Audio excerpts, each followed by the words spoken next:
তো hello guys, তোমাদের সাথে নতুন একটা খাবার রেসিপি নিয়ে এলাম।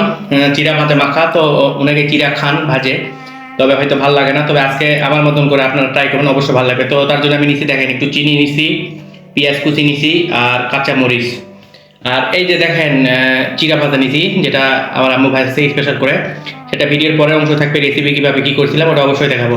তো আমরা শুরু করি। এই যে ফার্স্ট অবস্থায় এই যে আগে সব মাখে নিব।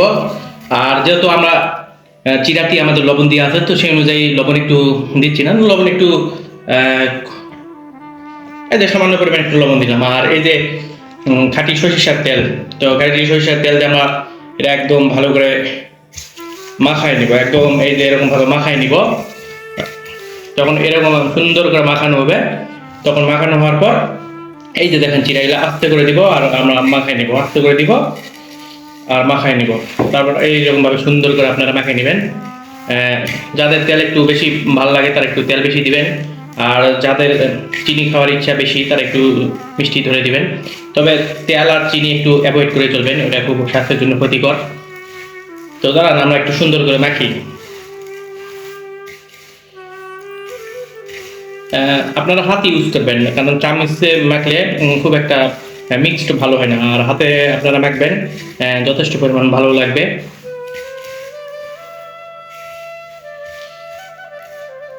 এই যে দেখেন মাখার পরে এইরকম অবস্থা আসছে।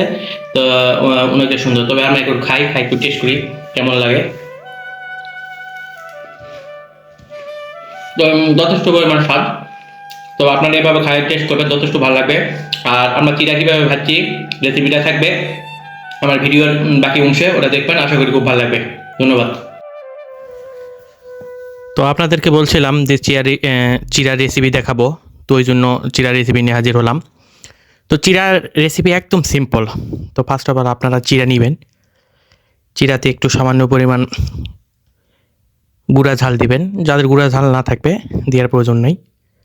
সাথে সামান্য একটু লবণ আর একটু হলুদ দিয়ে আপনারা ওইটা সুন্দর করে মাখিয়ে নেবেন, একটু হালকা পানি দিয়ে। মাখিয়ে নেওয়ার পর যথেষ্ট পরিমাণ মাখবেন, দিয়ে যাতে মনে হয় সবচেয়ে মিষ্টি যেন হয়।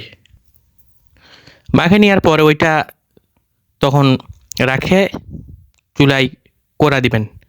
কোড়াটা একটু তাতে নেবেন, তারপর সেখানে সয়াবিনের তেল দিবেন। সয়াবিনের তেল দিয়ে সেখানে একটু গরম করে নেবেন। নেওয়ার পর চিরাটা দিবেন, তারপর চাপ্ত পরিমাণ নাড়বেন। যখন নাড়তে নাড়তে আপনাদের ব্রাউন কালার চলে আসবে, তখন বুঝবেন যে চিরা হয়ে গেছে। তারপরে একটু তুলে রাখবেন, একটু মুখে দিয়ে দেখবেন মশমশা হয়েছে নাকি। যখন মশমশা হবে তখন দেখবেন যে হ্যাঁ, ওইটা খাওয়ার জন্য উপযুক্ত হয়েছে। চুলাতে নামিয়ে নিয়ে একটু ঠান্ডা করে নেবেন, তাহলে সেটা মসমস হয়ে যাবে, তখন খাইতে খুব ভালো লাগবে। তো যাই হোক, আপনারা ভালো থাকবেন। পরবর্তীতে আপনাদেরকে সাথে নিয়ে আবার নিয়ে চলে আসবো নতুন কোনো রেসিপি, নতুন কোনো জায়গা, অথবা নতুন কোনো ব্লগ। সেই পর্যন্ত আপনারা পাশে থাকবেন, ভালো থাকবেন, সুস্থ থাকবেন এবং নিয়মিত আমার ব্লগ দেখবেন। ধন্যবাদ।